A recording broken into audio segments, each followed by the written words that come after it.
Well, hello, fellow collectors. It's 16 Bitchem again, coming to you live from the game room and realizing I picked a horrible spot because the sun is directly in that window.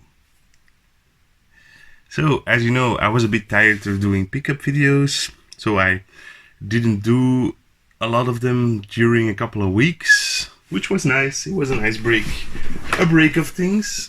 I'm gonna sit here. I did, however, there was a big retro day. I took some pictures of the stuff I found. You can find them on my Instagram, that's 16bitchem I assume, instagram.com. Best thing was a Kid Dracula on the Game Boy for €1. Toy Biz Cyclops figure, which I enjoyed, and yeah. I got a lot of other toys and stuff, but those two were like my main things. So yeah, what I've been up to? Since 3 weeks, the thrift stores here are closed again, which is a bummer, but it's also a good thing because I was finding stuff like crazy before that, and it just piled up in my house, and after a while my wife was like, dude, what's all this shit? So, for example, one of the last things I found was this was all in the bins, so I paid like 2-3 euros for all these Joes, all their weapons. I mean, I even got like the fighting post. You can see these pictures all on Instagram, but I got a lot of crazy good stuff lately.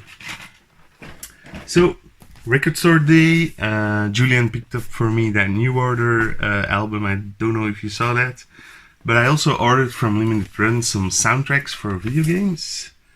Zuntata sound system, which is of course an amazing sound theme, I guess you could call them, from the Taito arcade games. This is a blue vinyl, which is awesome. I paid like $100 almost, shipping included, from the USA, but I don't know if you probably can get these cheaper, but it was like, I got an email from Limited Run, oh, it's record store day, buy these records, and I was like, oh, fuck yeah. I assume they were like 20 euros a piece. Like, this one is a nice orange one. I'm kind of disappointed about the Darius and Zuntata ones, because, yeah, I don't know. It's just like the sound samples, it's not like mixed in nicely. I don't know how to put it. They're a bit lackluster. This one is my absolute favorite. It's actually probably the only video game soundtrack I ever listened to on MP3.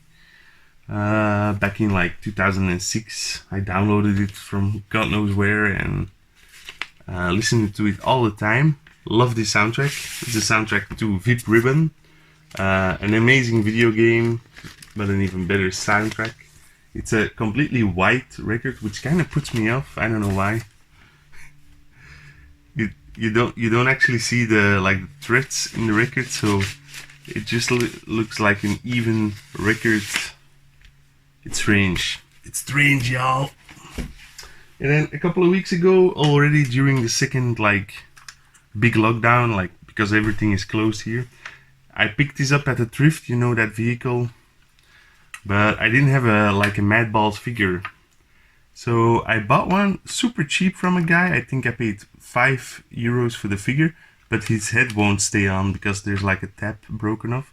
Apparently some dudes are selling replacement parts for that, so I need to order one of those. It's like this really weird website, so I don't know.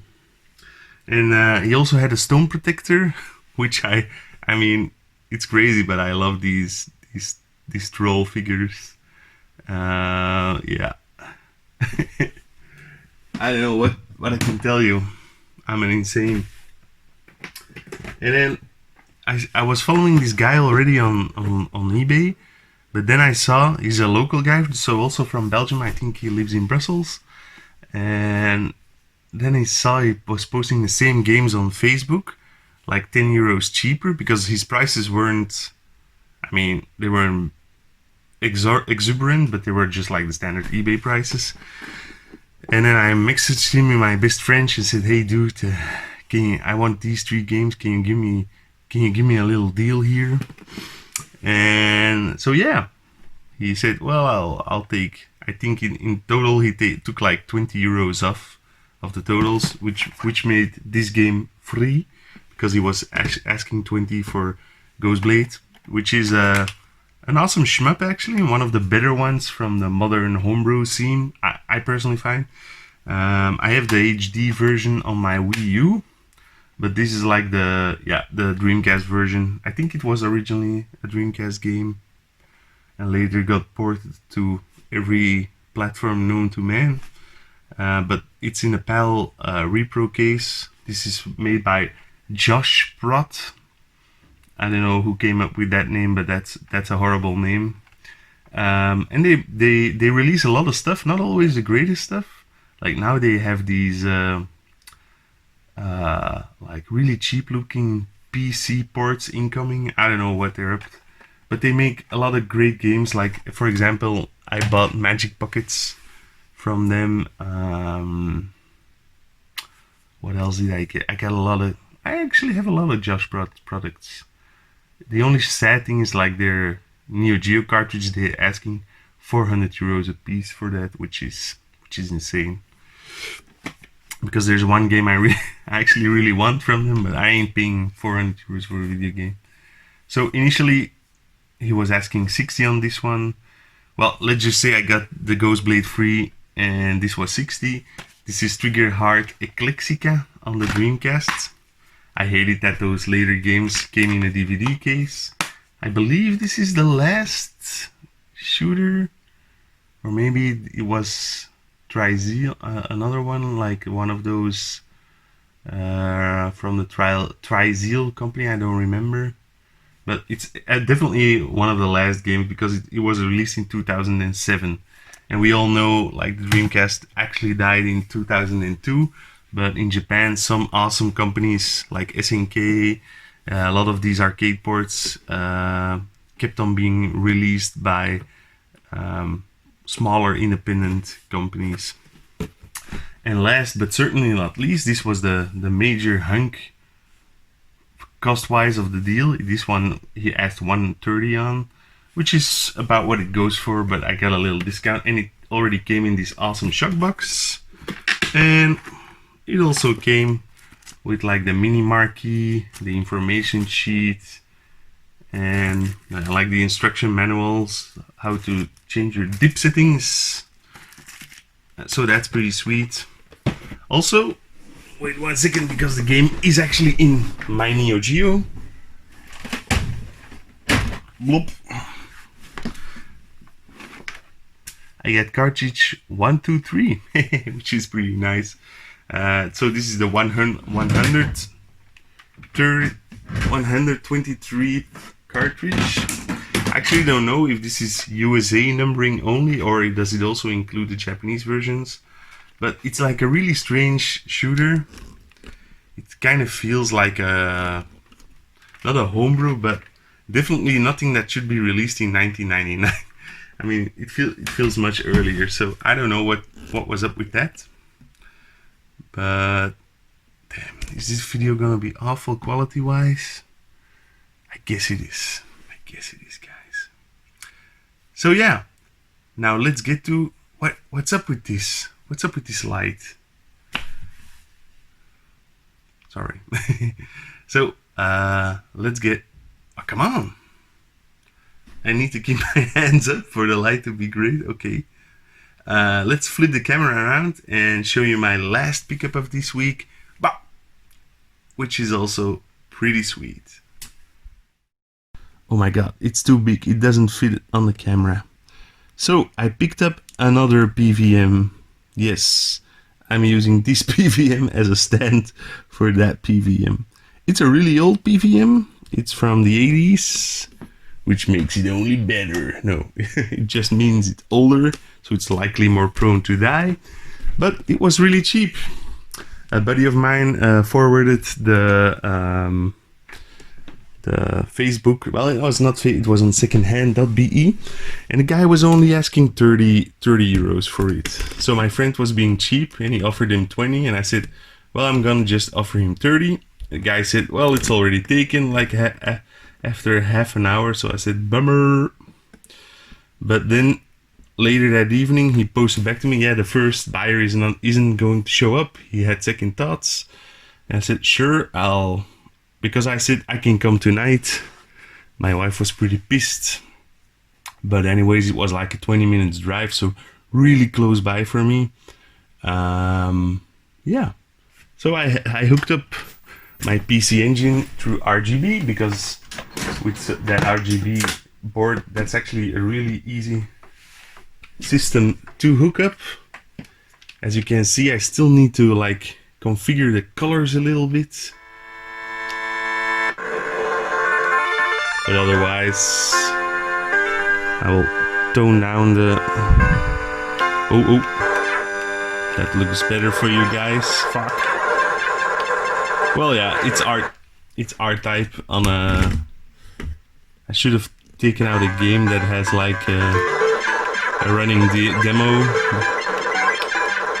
but it looks really cool. I'll give you a tour around the monitor now.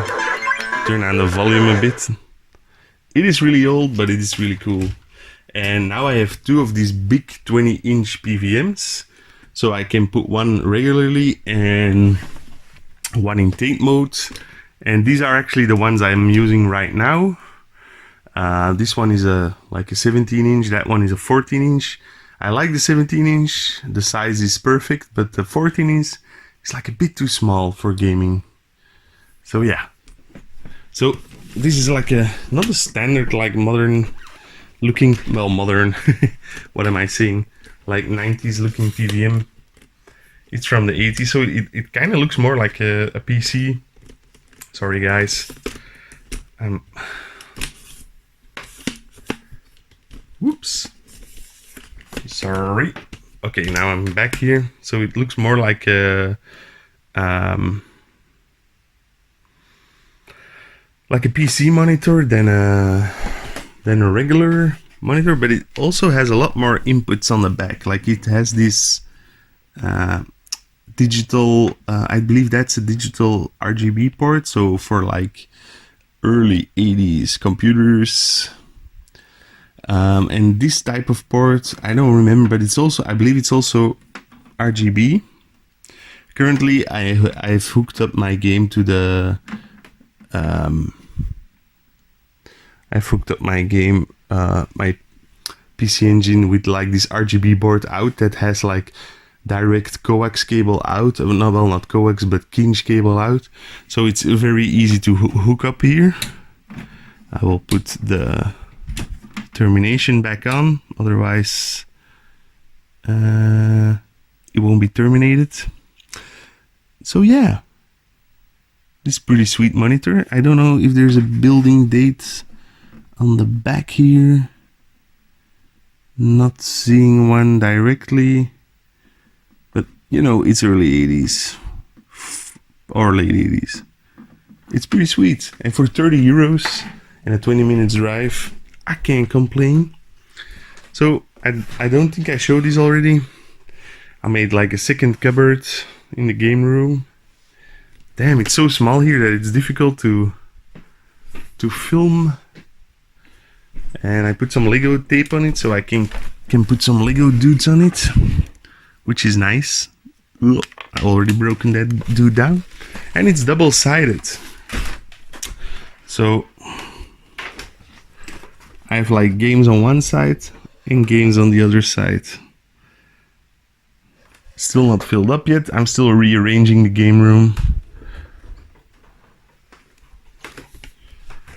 But I hope to have enough space now in this room to store all my stuff. I'll film around for a bit. That's the Cyclops dude that I got at the day of the thrift store, which I really enjoy. There's my Master System collection, completely behind a wall of toy figures. Well, yeah.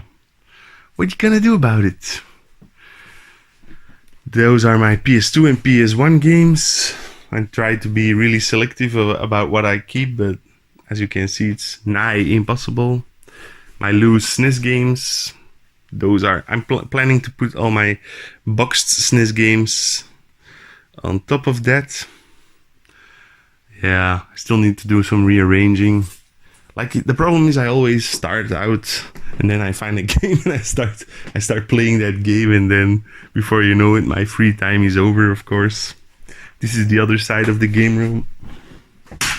Yeah, bam, boom. Some loose toys. Like above the TVs, mostly it's toys. And my Neo Geo games. And yeah, it's just a hot mess there. But that's not a problem for me. I like it like this. I mean, I always find it super strange, like those people with a super clean game room. I don't know how they do it. I mean, maybe they buy less stuff than me. But I mean, like for example, I bought this Disney Infinity, but I really don't have any clue what to do. Well, I can put it over there. That will mean I'm rid of it for quite a while, but I just have too much stuff. Like for example, for the longest time, I'm not really a big Transformer guy, but I also can't get rid of them, you know? They're so cool. And my G.I. Joe setups, they're the best. These are actually all, mostly, not all, but are all my childhood G.I. Joes. I mean, I bought the Mad Dog this 2 years ago or 3 years, and this one also. But like the small crafts, they're, and all the figures are my childhood Joes. Pretty sweet, eh? This is super expensive G.I. Joe. But it's not in great condition, but it's actually the first G.I. Joe that was ever gifted to me when I was 6 years old. My best friend at the time bought it for me. And I love that figure, but I wanted like the red head, the original figure, so I was kind of disappointed getting this one. And this one is also one of my favorites. I asked my mom to get, because it looks Falcon, I believe his name is. Captain Falcon. I lost a knife apparently, which is strange because I was pretty good at keeping my stuff. And that the black guy over there, I forgot his name. He's actually one of the last G.I. Joes I got. And I was already kind of feeling too old when I got that. You know what I mean? Like my mom, she got me 2 G.I. Joes for my birthday, and I was like, I still thought they were super cool, but I was like, yeah, I'm 12 years old now. I shouldn't be getting G.I. Joes anymore, but yeah. And here's, well, now I'm kind of doing game room tour, I guess. Here's my, some miscellaneous shelf. I like Playmobil. I like it a lot. But these are like some freebies you get with certain foodstuffs here in Belgium. And that one, I think it's super awesome. You can buy that at the National Art Museum in Amsterdam. And it's actually a part of a painting that's hanging there, the Nachtwacht, the night guard. So that's pretty sweet. And here's my Godzilla collection. My son actually loves to play with them, and that's Dad Godzilla, Mom Godzilla, that's huge Godzilla, and that is future baby Godzilla. So yeah, let's round this up here. Hope you guys enjoyed my pickups and a small tour of the game room. Well, mostly a tour of the toys section of the game. I'm really not looking forward to taking down that and putting in place that. Well, it's gonna be better because, well, yeah, it rocks, of course. What happened? Something happened. I don't know what. Well, let's call it quits here. Hope you guys enjoyed. See you guys later.